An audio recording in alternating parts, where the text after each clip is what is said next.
Hey lovelies, welcome back to another weekly budget closeout. So this is week 14's budget that you guys would have seen me do a few days ago. So I'm here to close it out and see where we are. I do want to make this video a little bit chatty, so I'll be talking, but you guys just keep your eyes on what I'm doing on the figures, okay? So before getting to the talking, we started with a balance of £950.77, and so far we budgeted £474.44. Okay, so everything on this sheet so far is accurate apart from these two at the very bottom. So maybe I should talk you guys through this and then have the chatty bit at the end, okay? And you don't want to miss the little chatty bit because I feel like some things need to be said. And I don't want anyone to take it as I'm being rude, as I'm being up my own ass, or anything of that nature. I do want you to listen to understand, not to respond, but listen to understand, and also have an open mind, because there are a lot of people in this community who are thinking the exact same thing but are so scared to say it. And the reason why I'm going to be talking about it is because I'm getting sick and tired of it. So before we get into that bit, let's get into this bit. So our rent, that's paid off in full now. So we've paid off £510, 10 pence for our rent in full for the month of April. So 325.20 was what we actually paid on week 14. Debt 27.91. Electricity came in at 31. Gas came in at 44.48. I know these are gonna go up and I'm shivering in my boots because I'm just like, oh my gosh. Savings £25. School fees we budgeted £5 but we paid £4. And KLAN we didn't spend anything as far as I'm aware, so that's at 15. See, I'm talking and I'm not concentrating on what I'm doing. KLAN we didn't spend anything, so that's nil. So let's get the calculator and we are going to add everything up. So we've got 325.20 plus 27.91 plus 31 plus 44.48 plus 25 plus 4. So that's 457.59, but I'm going to add it again because it's just what I do. When you're dealing with numbers, you gotta make sure that everything is spot on, because one bad move and then nothing adds up when you're coming to close your budget out. Oopsie. Right, let's start again. 325.20 plus 27.91 plus 31 plus 44.48 plus 25 plus 4. Okay, so 457.59, and we are going to subtract that from our 950.77. So that gives us 493.18. So that's 493.18 we've got left for week 15. Okay, so that's it. So while we're still here, I'm going to just talk about what I want to talk about. So basically, you guys know that my budget is not your conventional, traditional, whatever you want to call it, budget. I tailor my budget according to Gracia's needs, okay? I recently started incorporating back my weekly budgets. The reason I've done this is because I saw there was a problem, and I've told you guys about my problem, And I came up with a solution for that problem, which was creating weekly budgets to see where my money is. So because I'm doing this physically, it's not electronic, because I do have a budgeting app that I use and I love it, and I update that daily. But because I'm physically writing, okay, and I'm seeing the numbers, I'm like, okay, this is all I've got. You can't go over this, girl. Girl, you can't go over this. Girl, you can't go over this. That is what's going on in my brain. Now, a lot of people seem to have this issue with the way that I budget and the way I spend my money. For example, last week in week 13, no, in which budget was it? Yeah, it was week 13's budget. There were a few categories called unbudgeted. The reason why I put them as unbudgeted, I do not feel like I have to break everything down and say, okay, I spent £10 here and I spent £15 here. No, it's an unbudgeted expense.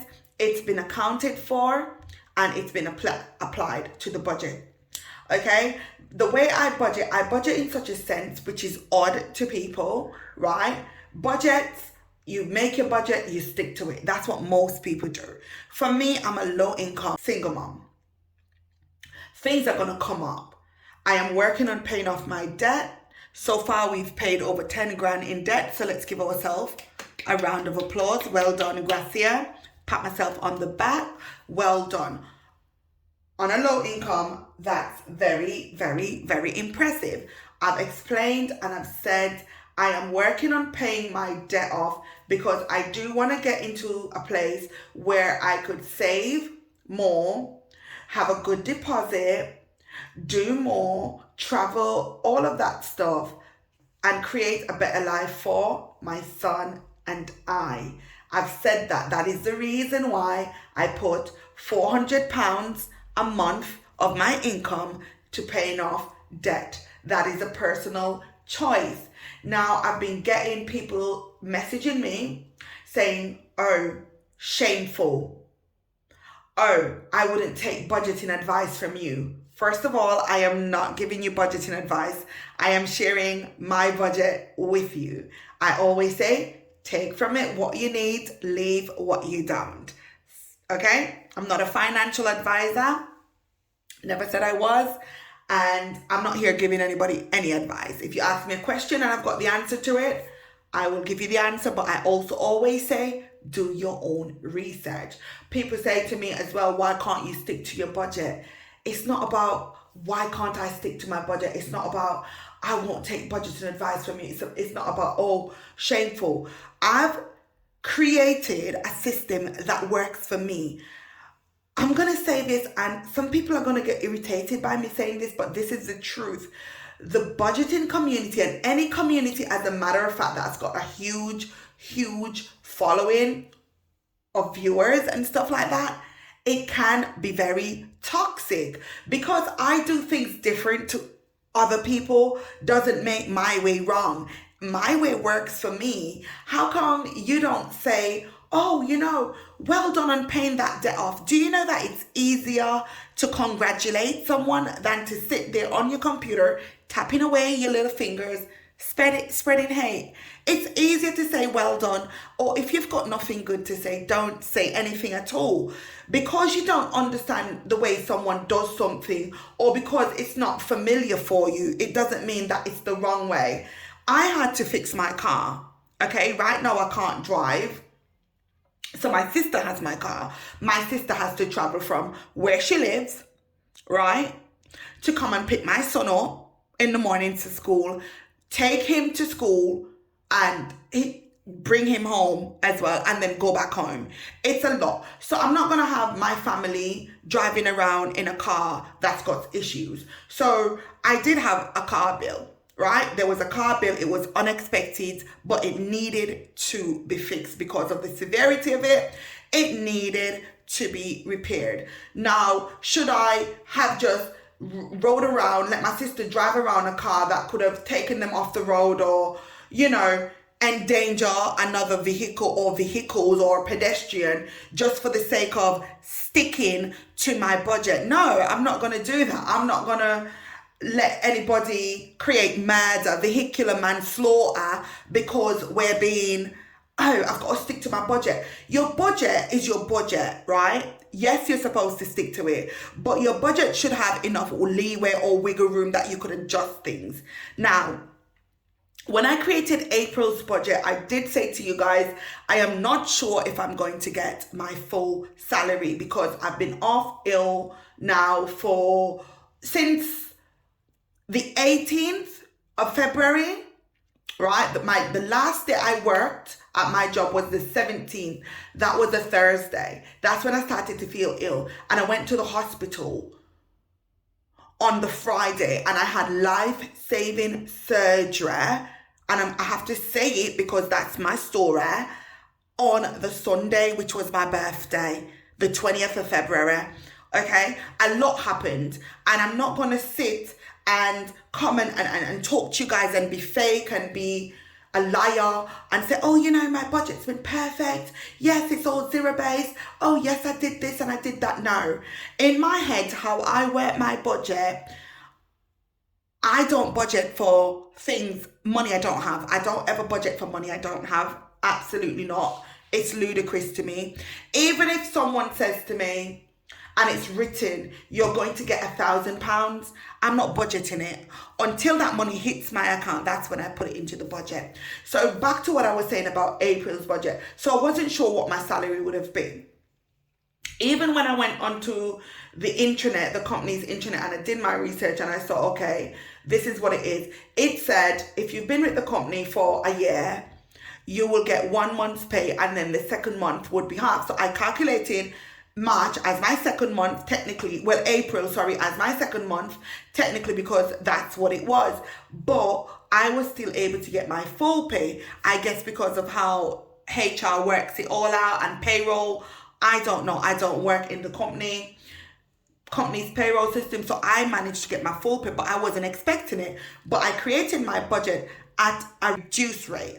I deducted the amount I would have usually gotten as my salary and I put it into half. And that's how I created my budget. Now, you guys know I use my credit card and I use my credit card in a healthy and a responsible way. And I love it. And I'm not going to stop doing it until, like, maybe if they start putting charges on credit card or some madness, that's when I will stop using it. But for now, I'm going to use it because it benefits me. Okay, it benefits me. There's nothing wrong. It's not, oh, you don't have the money. What? I have the money. The money is in my budget. But what I do, I would not pay something. Maybe that's the Good Samaritan. You speak to the people. Listen, I've got to repair the car. So, you know, it's going to take me maybe a month or a month and a half longer to finish paying you, because this has come up. You have to be able to adjust your budget according to your needs. And I'm speaking as a low income earner without a fully funded emergency fund. Okay? I'm speaking from that standpoint. I'm not here to tell you guys my way is the best way or do it. This is what works for me. And you guys have seen it over the weeks, how this has transformed my finances. If any of you have been following me from the jump, even when I created my first video on my main channel in 2017, you guys know I used to overspend. I was always accountable and I'm still always accountable. I always said to you guys, I went over budget, I went over budget, I went over budget. But guess what? Going over budget never put me in debt to that extent, because I never obtained debt by creating a lifestyle I couldn't maintain. How I got into debt is by doing things that needed to be done. Okay? So anyway, the long and short of everything that I've said here for the almost 15 minutes I've been talking is, you don't know people's mental status. You don't know how I'm feeling. And I'm speaking for a lot of people who go through this as well. You don't know. You see a 6 to 20 minute video of someone showing you their finances and you want to interject and bring that person down because you don't comprehend something. And the reason why I'm saying you don't comprehend it, because someone who comprehends what's happening would never have left a comment saying shameful or this or that. And it's not about not being able to take constructive criticism. I've been given constructive criticism and I love constructive criticism. But when you're coming from a place of hate, right, and unfulfillment in your own personal life, and you're trying to project that onto someone who is trying their best, who is creating content to inspire others who are in her situation to do better, that sort of flips it, you know? And I'm just saying, be kind. Be kind always. I'm not going to be on here effing and blinding and whatnot, but just be kind. That's all it takes. Be kind. If you don't understand something, that's what the comment section is for. Ask a question. Go through all my comments. I respond to everyone, even the ones who leave me hate comments sometimes, you know? But anyway, guys, this video is getting long, but I hope that you guys stay strong, especially those of you who have experienced what I've just discussed. Please stay strong. Keep doing what you're doing. Your budget doesn't need to make sense to anyone but yourself. Keep pushing. The light is at the end of the tunnel, and that's all I've got to say. So thanks so much for watching, and I'll see you guys in the next one. As usual, don't forget to give the video a big thumbs up, okay? Share this video. If you feel like it would be a blessing to someone, feel free to share it. And comment below. Let me know your thoughts. Comment below. And I think that's it. Hit the post notification. So subscribe, hit the post notification bell, and thumbs up the video. Bye.